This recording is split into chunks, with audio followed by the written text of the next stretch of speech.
probably middle of last year, we had this conversation at dinner actually, funnily enough. And they were kind of talking about, you know, the idea of taking, you know, a beast and going through the process from hunting and killing and then serving it. And that whole process was captivating to me. Obviously, like, I'm a big fan of nose to tail and where the meat comes from, and it was very interesting to hear the concept, and then, you know, obviously to meet Chad and Amelia and understand where everything was coming from as well.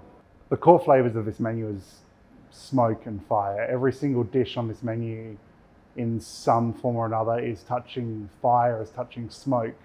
You know, the oysters may be raw and cold, but the samphire oil is grilled over the fire to get that smokiness into it, all the way to the beef ribs, which are, you know, smoked and grilled, and the honey is smoked over grapevines, which we put onto the fire, that extinguishes all the fire basically, and you just have this massive plume of smoke come up. So everything is touching smoke and fire, and I think that's the core of this menu. So the collaboration with Chad obviously started with understanding that everything kind of hits smoke and fire, and then obviously we just went from there, and I kind of found out about their secret sauce up in the Kimberley that every family has their own different take on. And after a few meets, I managed to coax Chad to come into the kitchen and share his secrets of the Bala charm with me, which was great. So when we designed this menu, we had the whole process of how the flavors and how they eat the beef when they kill it. So to start the menu, we're starting with oysters, obviously, because saltwater, fresh.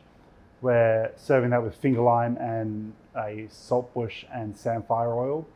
So we're going to grill the samphire and the saltbush over the wood fire coals to get a lot of smokiness in it, and then we're going to blend that with some oil and marinate the finger lime pearls inside of that.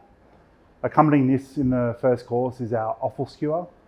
So when they kill the beast, they need to eat the offals first because they're not going to last very long. So we think we've created this great introduction to offals because people get very scared of offals. Using the kidney and the heart, probably the most palatable and enjoyable offals. We're just marinating that in some soy and then grilling that over the fire, serving it with some sesame and chives. The next dish that we're doing is the oxtail stew. Serving that in a campfire oven on the table, serve yourself, have a good time.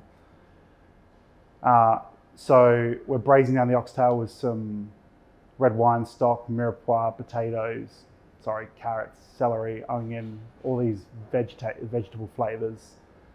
And then it's being served with a bone marrow flatbread.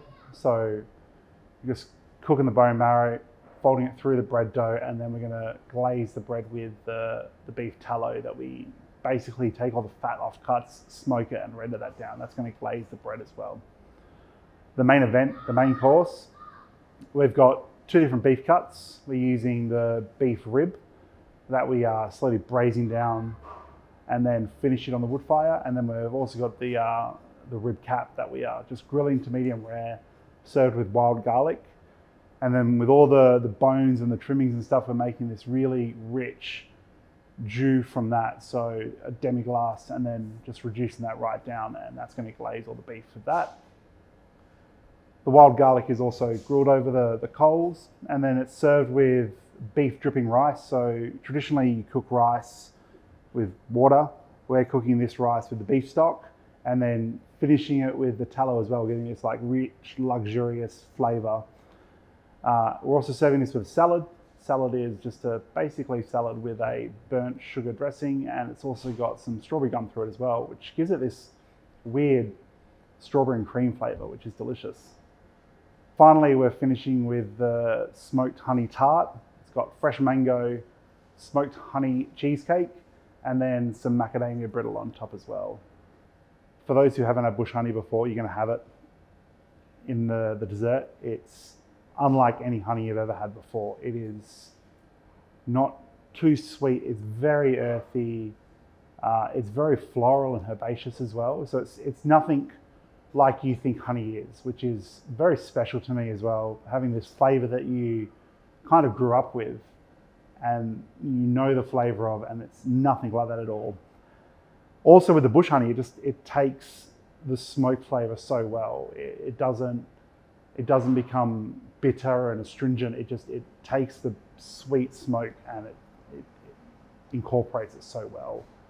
So we partnered with Dirty Clean Food for this event, mostly because when I was speaking to Chad about what style of beef is Kimberley beef, the biggest thing that he said to me was, it was grass fed, So Dirty Clean Food, they do a lot of regenerative farming and all their beef is grass fed. So kind of fits the bill with that one and the way they utilize their animals in their farms. So we'll be using KM Farming, which is in the southwest of WA. We'll be sourcing all our beef from them for this.